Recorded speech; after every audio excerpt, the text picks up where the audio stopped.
Welcome back, dear students. My name is Amna, and in this video, I am going to talk about ruminant nutrition.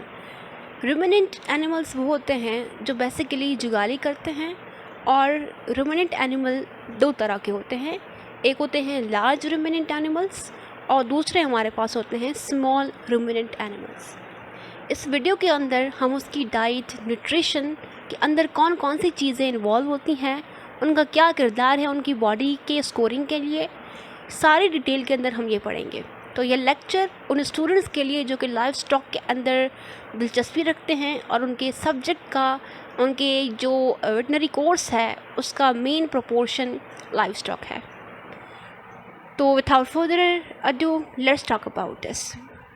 हमें पता है कि जो जानवर हैं, मवेशी जिसको कहते हैं लाइफ स्टॉक एनिमल्स, उनकी ज़िंदगी के अंदर जो खुराक है उसका बहुत बड़ा किरदार होता है. उनकी प्रोडक्शन, उनकी बॉडी, उनकी हेल्थ, इम्यूनिटी, हर चीज़ के अंदर. तो हमें जहन के अंदर रखना चाहिए कि जो डाइट हम उन्हें दे रहे हैं, ठीक है, वो सारी की सारी वो उनकी अफेक्ट करती है उनकी बॉडी को. तो डाइट मस्ट बी गुड और कंप्लीट डाइट होनी चाहिए, क्योंकि हम लोगों की तरह नहीं है कि ये नई चीज़ है तो ये खा लेंगे. ना इनके पास चॉइसेस होती हैं, ना ये अपनी फूड खुद खा सकते हैं. हमें प्रोवाइड करनी पड़ती है इनको. तो हमें ख्याल रखना चाहिए उनकी डाइट का, अगर हम चाहते हैं कि वो हमारे लिए प्रोडक्टिव हो. तो जानवर जो खाता है वो वही बनता है, ठीक है. इसके अलावा डाइजेशन जो है वो स्टार्ट हो जाती है जैसे ही एनिमल एक बाइट या एक निवाला पास्चर से फोरेजेस का खाता है, ठीक है. पास्चर एरिया होता है जहाँ पर फोरेजेस लगे होते हैं, जैसे कि ग्रासेस हैं, लेग्यूम्स हैं, एक्सेट्रा एक्सेट्रा. तो हमारे पास जो लाइफ स्टॉक एनिमल हैं वो तकरीबन हर्बीवोरस होते हैं, और हर्बीवोरस जानवर जो हैं वो प्लांट्स पर डिपेंड करते हैं अपनी खुराक के लिए. अब उन हर्बीवोरस एनिमल्स के ऊपर कई एनिमल और इसके अलावा हम ह्यूमंस भी डिपेंड करते हैं. ग्रेजिंग एनिमल की इम्पोर्टेंस क्या है एग्रीकल्चर और लाइफ स्टॉक के अंदर? तो डियर स्टूडेंट्स, मीट, मिल्क और फाइबर बनाने के अंदर बहुत बड़ा किरदार किसका होता है? ग्रेजिंग एनिमल्स का होता है. मीट बनाने के अंदर, मिल्क को प्रोड्यूस करवाने के अंदर, फाइबर किससे बनता है? एनिमल के ज़रिए से बनता है. इसके अलावा क्रॉप रोटेशन, ये बहुत इम्पॉर्टेंट कहा जाता है. एक जगह फॉर एग्जांपल फसल होती है तो उस फसल को रोटेट करवाना होता है, ठीक है. किस तरह से? एक फसल है, उसके अंदर सॉइल होती है. सॉइल की फर्टिलिटी क्या होती है? वक्त के साथ साथ साथ घटती चली जाती है. जैसे ही वहाँ पर क्रॉप्स उगना शुरू होती है तो वो सॉइल की फर्टिलिटी डिक्रीज़ हो जाती है. मगर अगर उस क्रॉप के अंदर हम एनिमल्स को रख देते हैं तो एनिमल्स का जो डंग या मैन्योर होता है वो उस सॉइल की फर्टिलिटी को इंक्रीज़ करवाने में हेल्प करता है, ठीक है. दूसरा है वीड कंट्रोल. वीड्स कहते हैं अननेसेसरी प्लांट्स जो कि एक न्यूट्रिशियस प्लांट के साथ ग्रो होते हैं और उसकी खुराक में से बहुत अच्छा मिकदार वो ले लेते हैं, बाकी हमारे किसी काम के भी नहीं होते हैं. वो अननेसेसरी प्लांट्स को हम कहते हैं वीड्स. तो उन वीड्स को भी ख़त्म करवाने में हेल्पिंग करते हैं ग्रेजिंग एनिमल्स. ग्रेजिंग एनिमल्स वो होते हैं जो कि ग्रेजिंग के ज़रिए से प्लांट्स को खाते हैं, और हम एक खुले मैदान में एनिमल्स को छोड़ देते हैं और वहाँ से वो अपनी खुराक हासिल करते हैं by the method of the grazing. जैसे कि यहाँ पर आप देख रहे हो शीप बहुत ज़्यादा हैं, वो एक जगह पर जाके ग्रेजिंग कर रही हैं, और एक जगह पर प्लांट्स हैं जहाँ से अननेसेसरी प्लांट्स उसके साथ ग्रो कर रहे हैं. तो इसको हटाने के लिए या तो हम लेबर रखें या तो हम एनिमल्स को वहाँ पर ग्रेजिंग करवाएं. अब हम बात करते हैं रूमिनेंट को रूमिनेंट क्यों कहा जाता है. रूमिनेंट्स को रूमिनेंट क्यों कहा जाता है? रूमिनेंट को रूमिनेंट इस वजह से कहा जाता है क्योंकि वो रूमिनेशन परफॉर्म करते हैं. रूमिनेशन को कहते हैं जुगाली. वो फूड को खा रहे होते हैं, मुसलसल चबा रहे होते हैं. इसके अलावा अगर बात करें इनके स्टमक की, तो इनके स्टमक के पास 4 कंपार्टमेंट्स होते हैं, 4 कंपार्टमेंट्स होते हैं.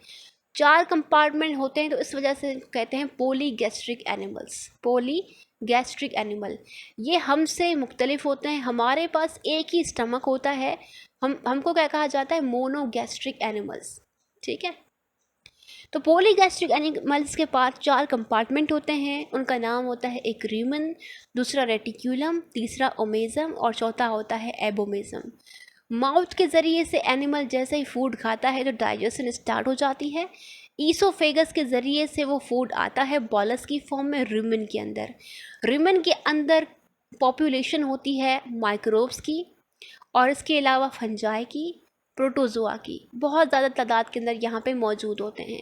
ये क्या करते हैं, फूड को डाइजेस्ट करते हैं। कौन से प्रोसेस के ज़रिए से? फर्मेंटेशन के ज़रिए से। फर्मेंटेशन करके उसको ब्रेक डाउन करते हैं और स्मॉलर कंपार्टमेंट में उसको लेकर आते हैं। फिर यहाँ से रेटिक्यूलम में अंदर फूड आता है, ओमेजम के अंदर ठहर कर ओबेमोजम के अंदर जाता है, एबोमेजम को ट्रू स्टमक कहा जाता है और यहाँ से वैसे ही डाइजेशन स्टार्ट हो जाती है जैसे कि मोनोगैस्ट्रिक एनिमल्स के अंदर होती है। अच्छा, अब बात करते हैं प्रिंसिपल्स की, जो कि रूमिनेंट न्यूट्रिशन का बहुत बड़ा हिस्सा होता है। ये प्रिंसिपल जो हैं वो हर एनिमल पर लागू होते हैं।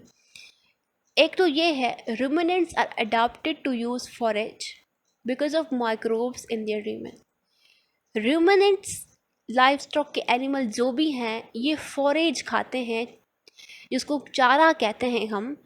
किसकी वजह से? क्योंकि इनके रूमेन के अंदर क्या होता है, माइक्रोब्स अवेलेबल होते हैं, वो प्रेजेंट होते हैं। किस वजह से? क्योंकि माइक्रोब्स जो हैं वो ब्रेक डाउन करते हैं फॉरेज के अंदर जो सेल वॉल है। क्योंकि फॉरेज प्लांट मटेरियल है तो प्लांट के मटेरियल के अंदर उनके सेल के पास सेल वॉल होती है। सेल वॉल किसकी बनी होती है? सेल्यूलोज की बनी होती है। तो सेल्यूलोज को ब्रेक डाउन करने के लिए सेल्यूलेज एंजाइम माइक्रोब्स बनाते हैं रूमेन के अंदर, जो कि उसको ब्रेक डाउन करवाने में हेल्प करता है। दूसरा ये है कि हमें अगर रूमिनेंट की हेल्थ का ख्याल है, उसकी प्रोडक्टिविटी का ख्याल है, तो हमें दूसरे नंबर पर ख्याल होना चाहिए उनके माइक्रोब्स का। अगर रूमेन के अंदर जो माइक्रोब्स पल रहे हैं उनकी सेहत अच्छी है, वो ठीक तरीके से ग्रो कर रहे हैं, तो रूमिनेंट की हेल्थ ऑटोमेटिकली अच्छी होगी, क्योंकि रूमिनेंट एनिमल्स अपने माइक्रोब्स पर बहुत ज़्यादा डिपेंडेंट होते हैं। तीसरी ये है कि जो भी जानवर लाइव स्टॉक के रूमिनेंट एनिमल्स हैं उनकी एज के मुताबिक, प्रोडक्शन के मुताबिक और वेदर के मुताबिक, हॉट या कोल्ड है उसके मुताबिक उनकी न्यूट्रिशनल नीड का ख्याल होना चाहिए। चौथा रूल ये है कि adequate quantities of the green forage can supply most if not all the energy and protein ruminant needs. जो ग्रीन फॉरेज है, जिसको चारा कहते हैं, ये बहुत ज़्यादा क्वांटिटीज़ के अंदर सारी न्यूट्रिशन सप्लाई करता है। ठीक है, अगर मिनरल्स और वाइटामिन में हो सकता है थोड़ी सी कमी आ जाए, मगर सारी के सारी प्रोटीन्स और एनर्जी कार्बोहाइड्रेट्स और फैट्स के ज़रिए से ये प्रोवाइड करने में कामयाब होता है ग्रीन फॉरेजेस। पांचवा रूल ये है कि जो फॉरेज है, चारा है, उसकी जो न्यूट्रिशनल कंपोजिशन है वो चेंज होती है। उसकी मैच्योरिटी, कौन सी स्पीशीज से बिलोंग करता है, किस सीज़न के अंदर उगा है और कौन सी सीज़न के अंदर अवेलेबल है, मॉइस्चर कंटेंट क्या है और किस ग्रेजिंग सिस्टम के ज़रिए से वो बना है, इसके मुताबिक उनकी न्यूट्रिशनल क्वांटिटी और कंपोजिशन डिफ़र करती है। सेम न्यूट्रिशनल कंपोजिशन नहीं होती है। छठा मोस्ट इम्पॉर्टेंट पॉइंट है कि हमें प्रोवाइड करनी है सप्लीमेंटेशन। ठीक है, अगर ग्रेसेस शॉर्ट हैं, थोड़े से हैं या बहुत ज़्यादा मेच्योर हैं तो उनके अंदर न्यूट्रिशनल क्वांटिटी बहुत कम होती है, या डॉर्मेंट स्टेज के अंदर है, तो एनिमल को रिक्वायर अगर हो तो सप्लीमेंटेशन भी प्रोवाइड करनी चाहिए, जिसको कहते हैं आर्टिफिशियल सप्लीमेंटेशन प्रोसेस। 7 है हमारे पास, एक्सेसिव सप्लीमेंटेशन हम देते हैं तो फिर रूमेन के अंदर जो माइक्रोब्स हैं ना, उनकी एबिलिटी जो है वो फॉरेज को इस्तेमाल करने के लिए वो कम हो जाती है। तो इस वजह से हमें ना ज़्यादा की तरफ जाना है ना कम की तरफ जाना है, बीच के अंदर हमें बैलेंस्ड डाइट इस्तेमाल करनी है। माइक्रोब्स का रोल क्या है, या माइक्रो ऑर्गेनिजम्स का रोल क्या होता है रूमेन के अंदर? तो पहले तो ये एंजाइम बनाते हैं सेलुलेज, दूसरा वीएफए बनाते हैं वोलेटाइल फैटी एसिड्स, जिसमें से जानवर एनर्जी हासिल करता है, कुछ वाइटामिन्स भी बनाते हैं और कुछ प्रोटीन बनाने में भी हेल्प करते हैं, और वो प्रोटीन एसेंशियल प्रोटीन्स होते हैं, बेसिकली एसेंशियल अमीनो एसिड्स होते हैं। हमारे जो स्टूडेंट्स हैं लाइफ स्टॉक से बिलोंग करते हैं उनके पास 2 टर्मिनोलॉजीज आती हैं, फॉडर एंड फॉरेजेस। इन 2 टर्मिनोलॉजीज़ के अंदर बहुत ज़्यादा स्टूडेंट्स को कन्फ्यूजन होती है। हालांकि है बहुत ही सिंपल सी टर्मिनोलॉजीज़। अभी हम बात करेंगे इनके डिफरेंस के बारे में। तो पहले है फॉडर। फॉडर वो हमारे पास फीड होती है एनिमल्स के लिए या लाइव स्टॉक एनिमल्स के लिए, जो सिर्फ उनके लिए ही बनाई होती है। उनका कोई ख़ास पर्सपेक्टिव होता नहीं है, ख़ास इंटेंशन होती नहीं है। सिर्फ एक ही इंटेंशन फार्म रखता है कि मुझे ये जो भी हमारे पास प्लांट्स उगेंगे ना, ये मुझे अपने जानवरों के लिए इस्तेमाल करने हैं। इसके अंदर एग्ज़ाम्पल आती हैं सीरियल क्रॉप्स की और कॉर्न और वीट की। ये तकरीबन स्मॉल अगर फार्म है तो स्मॉल एरिया होता है। उस स्मॉल से एरिया के अंदर एक फार्मर चाहता है कि मुझे अपनी खुराक ऐसी बनाऊं कि वो मैं एनिमल को दूं और मुझे ज़्यादा पैसे ना खर्च करने पड़े। तो एक जगह पर वो क्या करता है, प्लांट्स को उगाता है। तो जो एरिया को उगाता है वो बहुत छोटा होता है, तो छोटी सी रिक्वायरमेंट को पूरी कर सकता है। तो जो छोटे से एनिमल होते हैं, शीप और गोट, उनकी रिक्वायरमेंट वो ईज़िली फुलफ़िल कर सकता है। स्मॉलर फार्म्स जो हैं वो इसके ज़रिए से फॉडर की जो क्रॉप है उसको उगाकर और अच्छा फ़ायदा वो कमा सकते हैं। ठीक है, अब बात करते हैं फॉरेज की। फॉरेज जो है वो बनाया जाता है एनिमल की ग्रेजिंग करने के लिए, और इसके अंदर फार्मर का सिर्फ एक ही पर्पस नहीं होता कि सिर्फ एनिमल, बल्कि वो और पर्पस के लिए भी अपनी एरिया को उगाता है, उसके अंदर क्रॉप्स लगाता है। ठीक है, जैसे कि यहाँ पर ग्रासेस, अल्फाल्फा, क्लोवर्स, पॉप्स और लेग्यूम्स उगाए जाते हैं। Forage crops also can aid in land conservation, reduce weed population and prevent soil erosion among other benefits as well. Large farms के अंदर जो बड़े बड़े फार्म होते हैं और बड़े बड़े एनिमल वहाँ पे होते हैं, उनकी जगह पर ये फॉरेज बहुत इस्तेमाल होते हैं। फॉडर और फॉरेज के अंदर फ़र्क आप देख सकते हो कि फॉडर हमेशा एक छोटी सी जगह पर उगाया जाता है और यहाँ पे उनको इस्तेमाल करके एनिमल को प्रोवाइड किया जाता है। फॉरेज जो है वो बहुत ज़्यादा एरिया होता है बड़ा सा, वहाँ पे एनिमल्स को, वहाँ पे प्लांट्स को उगाया जाता है और एनिमल को खुला छोड़ दिया जाता है कि वो जाएं, खुद जुगाली करें, ग्रेजिंग करें और खा पी कर मज़े से आ जाएं वापस। इसके अंदर दूसरा वर्ड है पास्चर का। Pasture is basically the area covered with forage crops. जिस एरिया पर हम फॉरेज क्रॉप्स लगा रहे हैं उसको हम पास्चर कहते हैं। उस एरिया के अंदर या तो ग्रासेस हो सकती हैं या तो लेग्यूम्स हो सकते हैं। हाई इनटेक, अगर हमें मुतमईन होना है, एक फार्मर को मुतमईन होना है कि मेरा एनिमल अच्छा खासा खा रहा है, तो या तो हम क्या करें कि उसको एनिमल की जो इनटेक है, खाने की सलाहियत है, उसको बढ़ा दें। High intake is one of the simplest method of ensuring adequate nutrition for high producing ruminant. Ensure high forage intake by keeping forage in the vegetative stage. जानवर के सामने अगर हम वेजिटेटिव स्टेज वाला फॉरेज रखते हैं तो जानवर उसको ज़्यादा खाता है। डाइवर्सिफाइंग पास्चर कंपोजिशन, और अगर हम उसकी न्यूट्रिशनल कंपोजिशन को पूरा करना चाहते हैं तो जो पास्चर है या जो ग्राजिंग स्पीशीज़ है वो मल्टीपल होनी चाहिए। जैसे हमारे पास डाइट होती है, फूड होता है, तो हमारे सामने अगर पकोड़े होते तो उसके साथ रोटी भी होती है, रायता भी होता है। तो ये डाइवर्सिफाइंग थिंग्स हैं, हमारी पैलेटेबिलिटी बढ़ाने के लिए, मज़ा लाने के लिए खाने के अंदर हम ये करते हैं। एनिमल के अंदर भी ग्रेसिंग स्पीशीज़ या जो प्लांट्स की स्पीशीज़ हैं वो अलग अलग होनी चाहिए ताकि उसकी न्यूट्रिशनल रिक्वायरमेंट वो पूरी हो सके।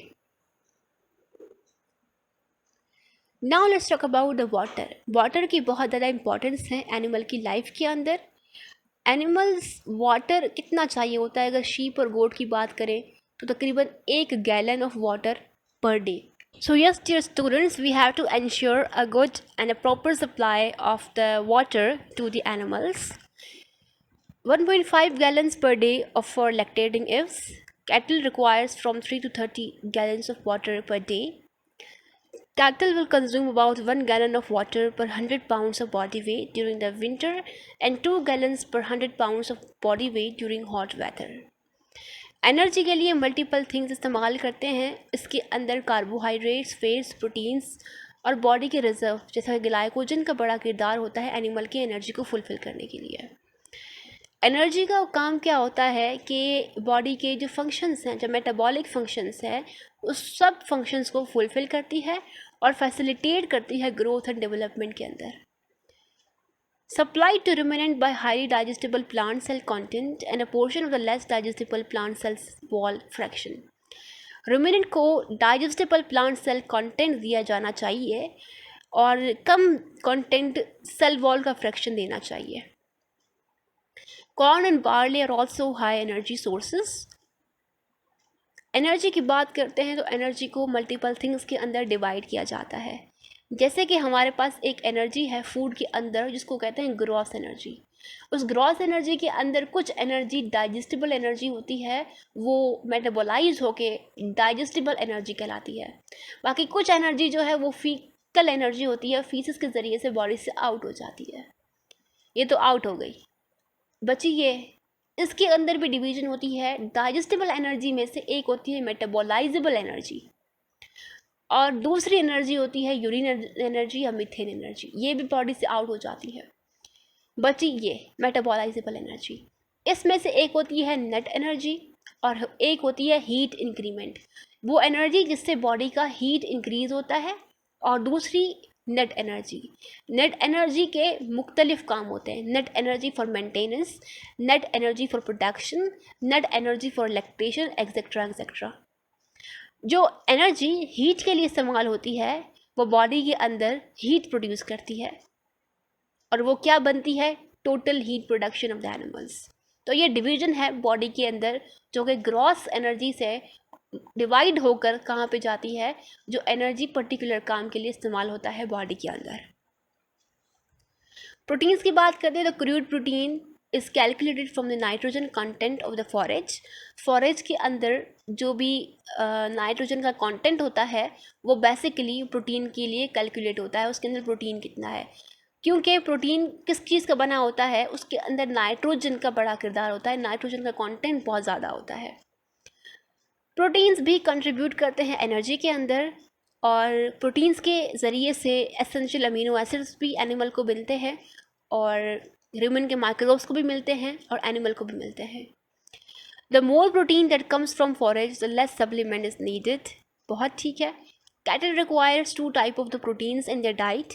एक होता है डिग्रेडेड और दूसरा होता है बाईपास. 2 तरह की प्रोटीन्स होती हैं. यहाँ पर पिक्चर के अंदर हम समझेंगे कि 2 तरह की कौन सी प्रोटीन्स होती हैं. कोई भी प्रोटीन डाइट के ज़रिए से हम खाते हैं या नॉन प्रोटीन नाइट्रोजन हम लेते हैं तो बॉडी के अंदर जाता है. जैसे ही बॉडी के अंदर जाता है तो जो नाइट्रोजन होता है या प्रोटीन होता है किसके अंदर कन्वर्ट होता है, अमोनिया के अंदर. अमोनिया ब्लड स्ट्रीम के अंदर जाकर और ब्लड स्ट्रीम में जाकर बॉडी से आउट हो जाती है. मगर जो अमीनो एसिड्स है ना, अमीनो एसिड्स मतलब प्रोटीन्स, या तो अमीनो एसिड्स माइक्रोबियल जो फर्मेंटेशन है उसके लिए इस्तेमाल होते हैं और जो माइक्रोब्स हैं ना वो अपने लिए प्रोटीन्स बनाते हैं. तो वो प्रोटीन जो यहाँ पर इस्तेमाल होगी ह्यूमन के अंदर तो वो कहलाती है degraded proteins.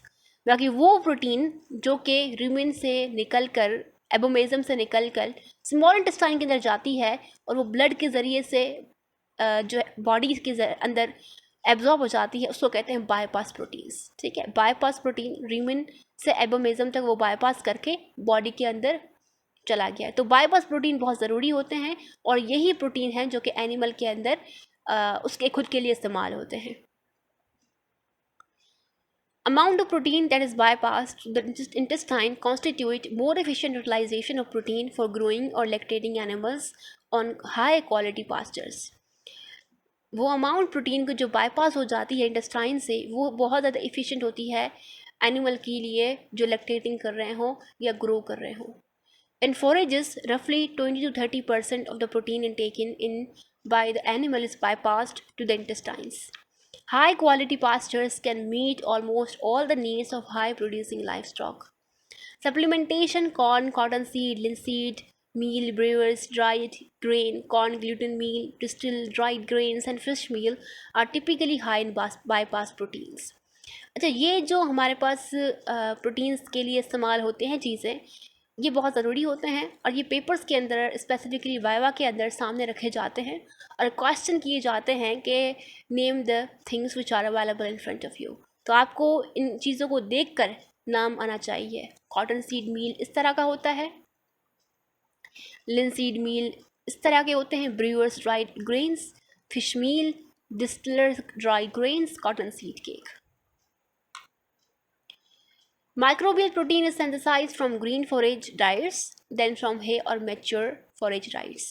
When a ruminant animal grazes fresh forage on high quality pasture, about 70% of the protein is degraded in the rumen by microorganisms and about 30% escape to the small intestine for absorption.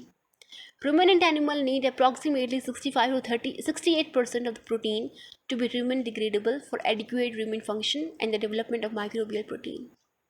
Minerals and vitamin की बात करते हैं तो minerals के अंदर calcium और magnesium, salt, phosphorus, potassium, sulphur are important.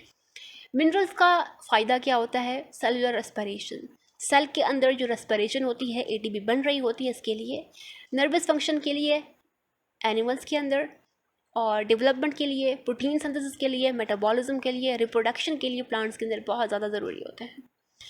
Vitamin का क्या किरदार है, वो क्यों इम्पॉर्टेंट है? तो ये कैटलिस्ट के लिए, फॉर्मेशन ऑफ कैटलिस्ट, एंजाइम्स के लिए, सपोर्ट के लिए, ग्रोथ के लिए, बॉडी की मेंटेनेंस के लिए।